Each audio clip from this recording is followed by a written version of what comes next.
के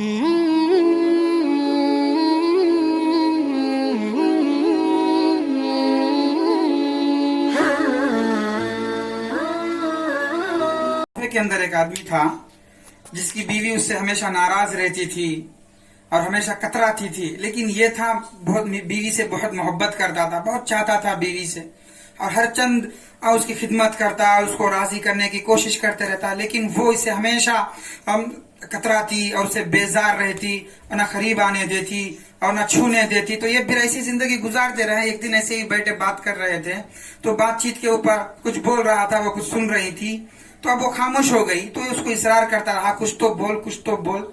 तो वो खामोश रही तो गुस्सा आ गया। गुस्से में कहा कि अगर तू सुबह 7 दिन तक ना बोली तुझे तलाक है। तो अब बीवी को मौका मिल गया, वो कहे कि चलो भाई जान छुट जाएगी मेरी, मैं खामोश रहेगी, मैं हरगिज नहीं बोलूंगी।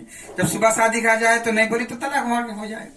तो अब ये परेशान हो गया, जाके मन ने तो समाजत करने लगा कि अरे पगली बोल बोल बोल। बहुत तरस रहा था, गिड़गिड़ा रहा था, लेकिन वो बोलने के लिए तैयार नहीं थी। वो बस ऐसे ही बैठ गई। तो आज में जान छुटने वाली है तुझसे। तो वो सीधा उलमा के पास भागा। उलमा के पास जाके कहा कि मसला ये है, मैं बीवी को इस तरह पूरा सुनाया। फिर आखिर में कहा कि सुबह 7 दिन तक अगर तू ना बोलेगी तो तुझे तलाक है। तो अब मैं क्या करूं? तो कहा कि तुम तो कह दिए हो, अब कुछ नहीं कर सकते। बस करना यह है कि तुम किसी तरह से भी कोई ना कोई रवैया इख्तियार करो, कोई ना कोई तरीका इख्तियार करो, अपने बीवी का जुबान खुलवा लो। तो बहुत सोचा, बहुत समझ भी नहीं आया उसको क्या करे। आखिर तक के बढ़ गया तो आखिर में इमाम साहब याद आ गए। अरे हमारे हजरत अबू हनीफा रहमतुल्लाह अलैह के पास भागा, नंगे पर भाग दौड़े, दरवाजा खटखटाया।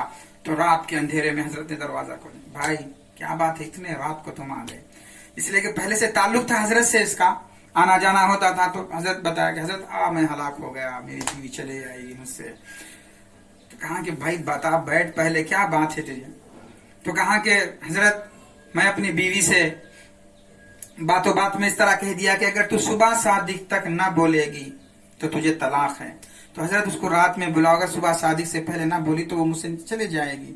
वो भी है कि तैयार है कि वो पहले से मेरे ऊपर डट के रहती, मुझसे जो है नाराज रहती, खफा रहती, तो वो भी इंतजार में है कि मैं चलो मेरी जान छूट जाएगी, मैं चले जाऊंगी। तो हजरत ने कहा कि अच्छा भाई तुझे तेरी बीवी को तुझे से बचाना है कैसे भी। अच्छा एक काम कर। हजरत ने कहा कि अच्छा कोई बात नहीं, जाके सो जाओ, कुछ भी नहीं होगा, तेरी बीवी भी रहेगी और तेरे तलाक भी नहीं होगा, कुछ भी नहीं होगा, चलो जाओ यहाँ से। तो हजरत मेरी बीवी का मसला है, जिंदगी का मसला है, कुछ ना कुछ करिए। आप कहते हैं कि कुछ भी नहीं होगा। अरे भाई मैं कहता हूँ जाओ, जाके सो जाओ। तो इमाम साहब के कहने तो सीधा घर आया। अब नहीं मालूम क्या होगा, इमाम साहब क्या मसला बताएंगे। अब पूरे उलमा देखते रहे कि भाई क्या हुआ। तो कहा कि इमाम साहब ने इस तरह कहा, तो फिर कैसे होंगे। तो अब बैठे, ये घर पे बैठ के इंतजार करता रहा, यहां तक कि इमाम साहब जब सुबह शादी से एक आधा घंटा पहले घर से बाहर निकले, सीधा मस्जिद पहुंचे और उस जहां ये रहता है उस मोहल्ले की मस्जिद पहुंचे। अभी सुबह शादी होने के लिए एक आधा घंटा बाकी था। तो जाकर अजान देने लगे, अल्लाह अकबर। तो अब बीवी सुनी अजान, शौहर भी सुना। तो शौहर सर पे हाथ रख के बैठ गया कि हाय मैं बर्बाद हो गया, अबू हनीफा आपने क्या कर दिया। इधर सुबह शादी का वक्त भी खत्म हो चुका है, अजान भी हो चुकी, मेरी बीवी चली गई। बीवी भी खुश, चलो मेरी जान बच गई, मेरी जान तुझसे छुट गई। लेकिन जब सब मोहल्ले वाले सब जमा हो गए, बस्ती वाले सब जमा हो गए, इकट्ठा हो गए, गांव वाले सब, तो मालूम हुआ कि अभी सुबह शादी का वक्त, अभी सुबह शादी नहीं है, रात बाकी है, अभी आधा घंटा वक्त बाकी है। लेकिन इधर बीवी बोल पड़ी, बोल बैठी। तो इमाम साहब आए, कहा बुलाओ तेरी बीवी को।